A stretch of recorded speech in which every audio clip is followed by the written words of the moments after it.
Béni soit Dieu le Père de notre Seigneur Jésus-Christ qui nous a bénis de toutes sortes de bénédictions dans les lieux célestes en Christ Jésus.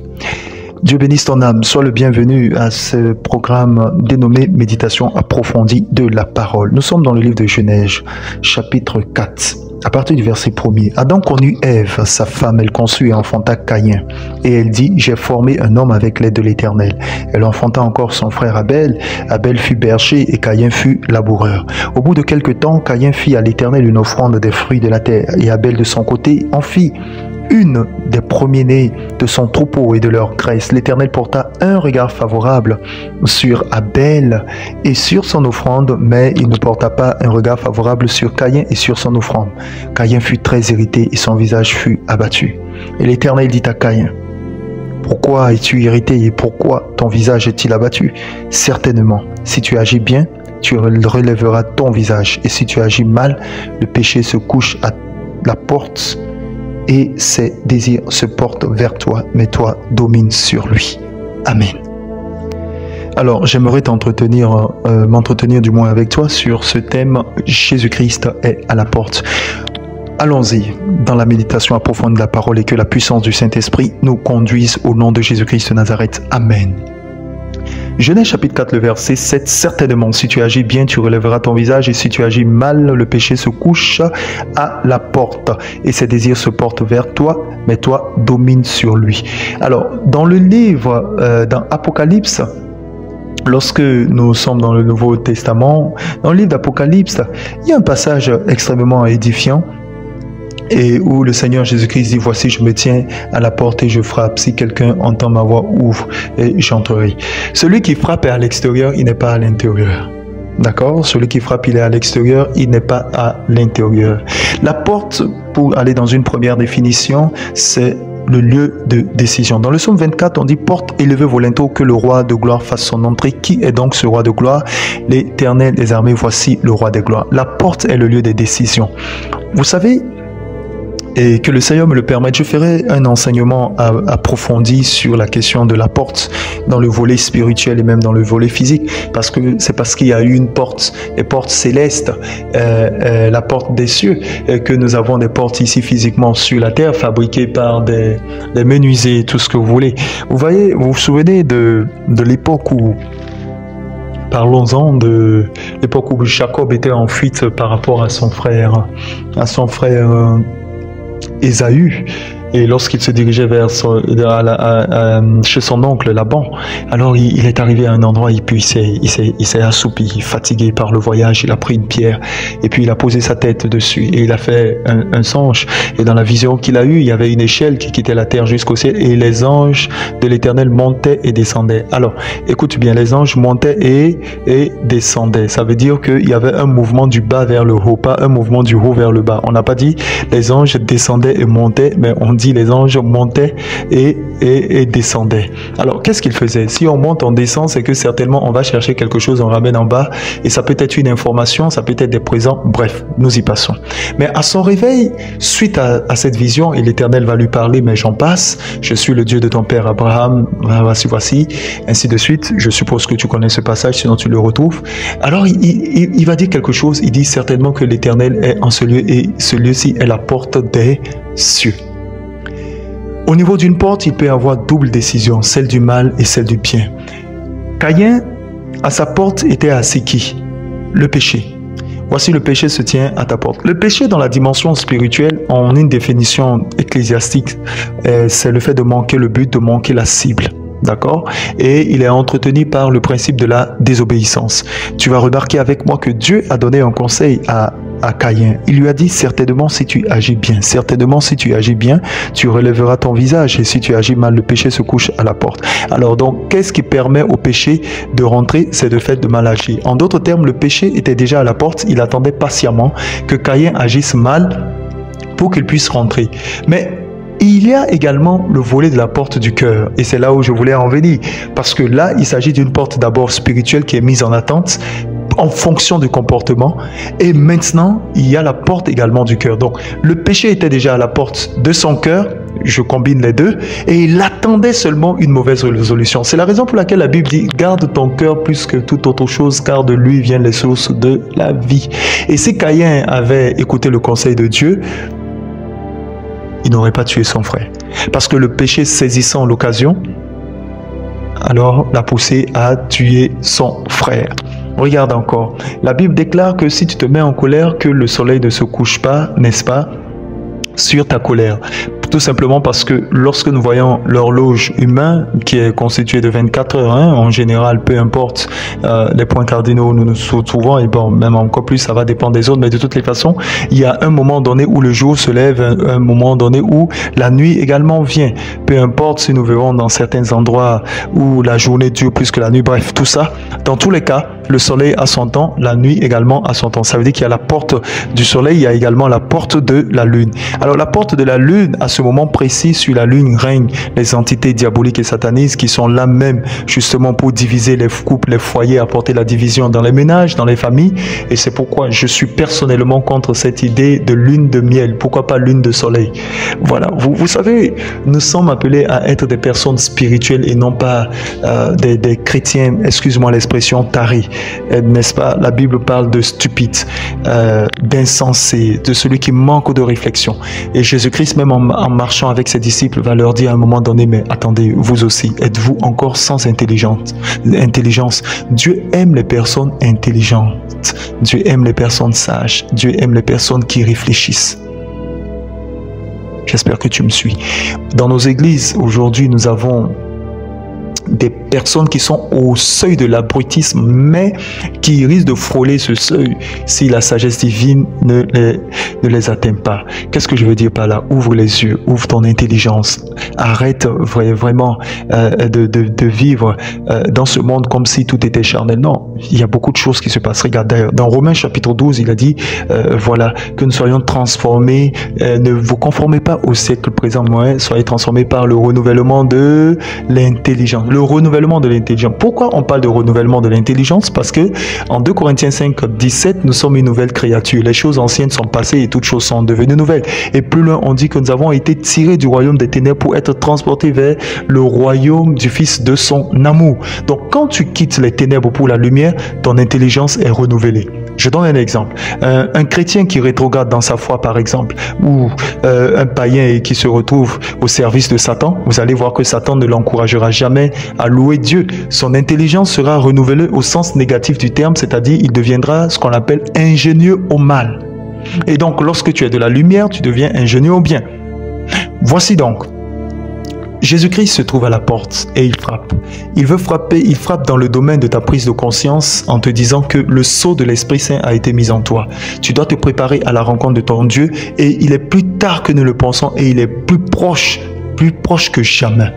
Beaucoup de chrétiens vivent la vie comme si, bon, de rien n'était. Et c'est triste et scandaleux de se rendre compte que ce sont aujourd'hui les... Enfin, j'aime pas cette expression de chrétien. Je préfère plus l'expression disciple.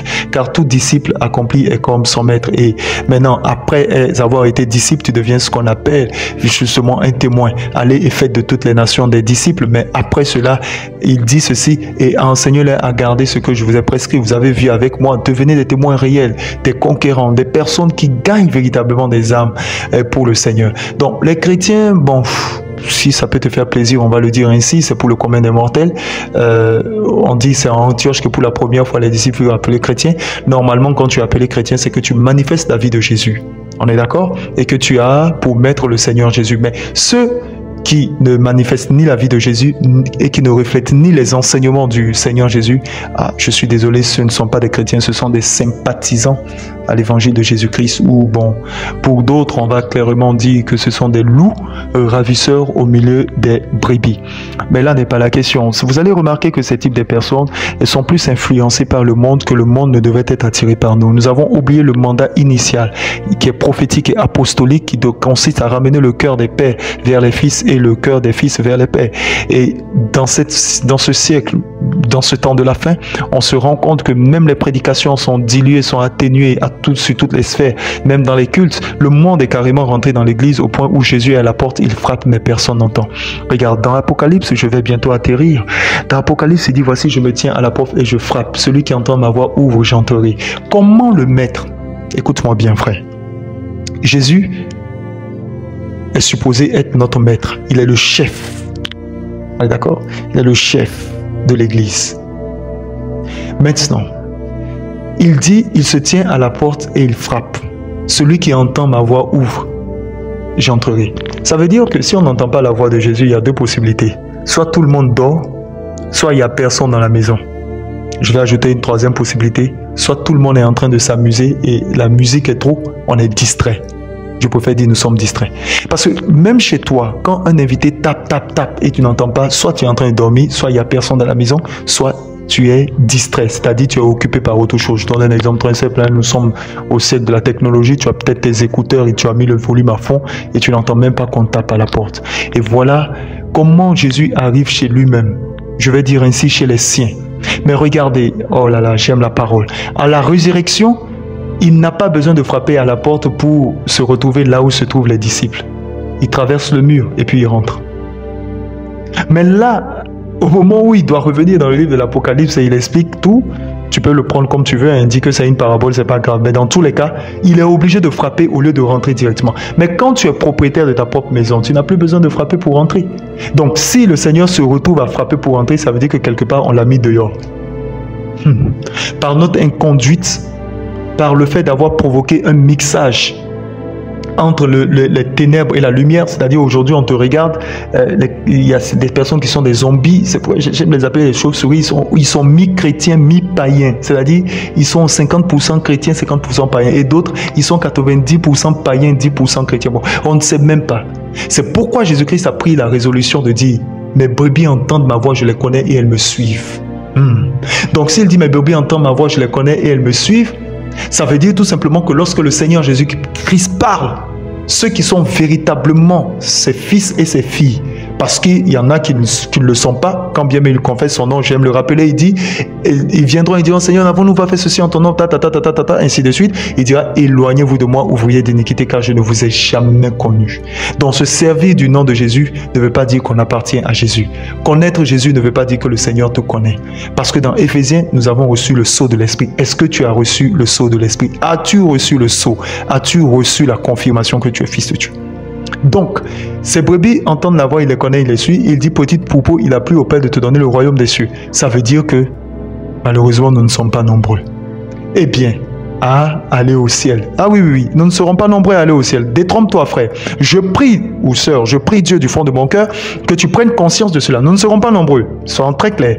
Deux passages qui le disent. Il dit, petit troupeau, il a plu à votre Père de vous donner le royaume. Et le royaume, c'est lui-même d'ailleurs.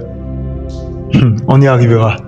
Deuxième position, il va dire ceci, et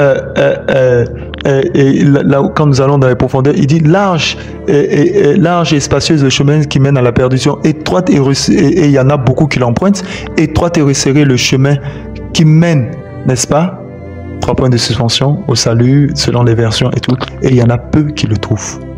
Ça veut dire qu'ils sont peu, ceux-là, qui trouvent le chemin pour aller au ciel et qui marchent sur ce chemin et qui s'y maintiennent. Parce que tu peux trouver le chemin, t'engager dans le chemin, mais dévier plus tard. C'est pour ça que Jésus est à la porte et il frappe. Alors il frappe, il te conseille, comme le Seigneur, Dieu a conseillé Caïn.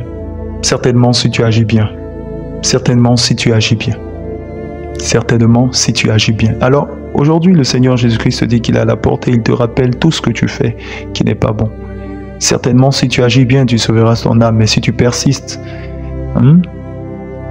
dans le péché, dans toutes les voies qui ne sont pas bien, c'est pas bon pour toi.